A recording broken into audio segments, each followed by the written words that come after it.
Okay, Monte, tell me, how does a man from California, a small town in California, get to be a commander of 4,000 soldiers in the Karabakh Liberation Army? Well, first of all, it's been a long time since I've been, participating in the Armenian struggle, in the Armenian people's struggle to regain their rights throughout their homeland, throughout their historic homeland, most of which is no longer, part of the Armenian state, the present Armenian state. So it's been about 15 years, more than 15 years that I've been participating in that struggle. So I've accumulated a bit of experience, and then when I came here, I began the same work. It was what I'm doing here is a continuation of what I did before. And it's totally natural that, Armenians from the United States or any other place come here and participate like any other Armenian. In other words, this is our homeland. This is as much my homeland as it is the homeland of whoever's been born here or whatever. So it's very natural that people like me come here and participate. And I don't know, just like anyone else, through my work, things developed, and fortunately we've had important successes in the region where I'm the commander, in the region of Martuni, in mountainous Karabagh. And so, that was just the way things evolved, and now I'm the commander of that region. And right now I'm in Mardagert, heading a unit from our region that's come here to help in re-liberating this region. As you know, the Azeris took it over in June and July 1992. They burned most of the villages and everything, and we've had a hard time getting back into these mountains, but we've done it. We've done it, and we've caused a lot of damage to our enemy, and I think that our enemy has started to understand that this region isn't a part of Azerbaijan, that they can't crush the Armenian people militarily, and that they've got to look for other solutions. Give me some background on the conflict. Well, historically, Artsakh, that's the name for the historical name for Karabakh, the Armenian name, Artsakh. So this region of Artsakh has always been one of the integral regions of the Armenian homeland throughout our history. Thousands of years of history, and for thousands of years, this region has been Armenian. In 1920, when both Azerbaijan and Armenia became Soviet republics, at that time they wanted to draw new borders.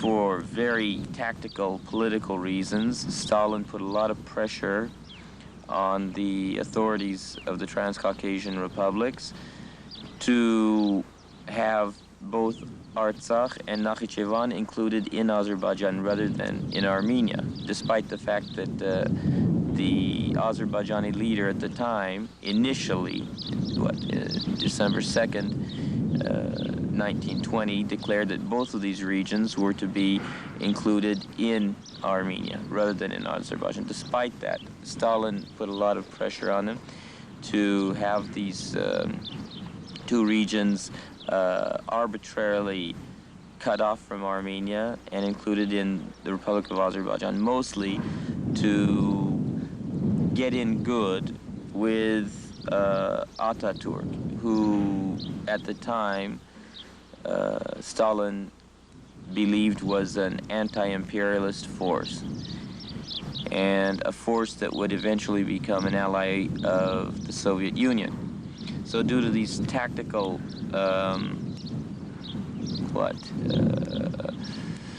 these tactical reasons, they decided to arbitrarily draw borders that do not at all represent the true borders, the historical borders, or the demography of the region. And so this region got cut off from Armenia, despite the fact that at that time 97% of the population was Armenian. 97%. What motivates you? What motivates me? What motivates me? What would motivate an American to fight if, say, for example, I don't know, say, for example, the Norwegians came and took over New York State, from New York all the way down to Georgia or something like that. If they took over the East Coast, what would motivate an American to go fight to regain those states? It's the same thing, you know. If it's part of your country and part of your people, and the rights of your people are being totally neglected, the people are being totally oppressed, forced to leave the region. For example, since 1920, the Azerbaijani government, once this region was included in Azerbaijan, began a policy of depopulating the region of Armenians. And they did that mostly by neglecting the region economically, not investing, not creating infrastructure, you know, roads, electricity, telecommunications, etc., running water. They neglected the region on purpose so as to, empty the region of its population. Its population was 97% Armenian. A lot of the Armenians began going to Baku, Sumgait, or going back to Soviet Armenia just to find a job or just to, you know, make a decent living. And so by 1987, only 75% of the population was Armenian. And so that's, you know, there are tons of proof that that was a policy that the Azerbaijani government developed with the aim of finally totally taking the region over. Like Nakhchivan. Nakhchivan was 50%. The 50% of the population. Nakhchivan was Armenian in 1920, and today there are 0 Armenians in Nakhchivan. 0 Armenians. So when you see that part of your homeland is being taken over in some of the lowest ways, is like the state. The state is just, the Azerbaijani state has just been plotting to take it over gradually, and they take it over by suppressing all the rights of your people, by suppressing their culture, by intimidating them. When you see all that going on, it's hard to not participate. And it's amazing that more people don't participate. It's amazing that more countries don't recognize all these facts and that they don't support the Armenian people in this struggle.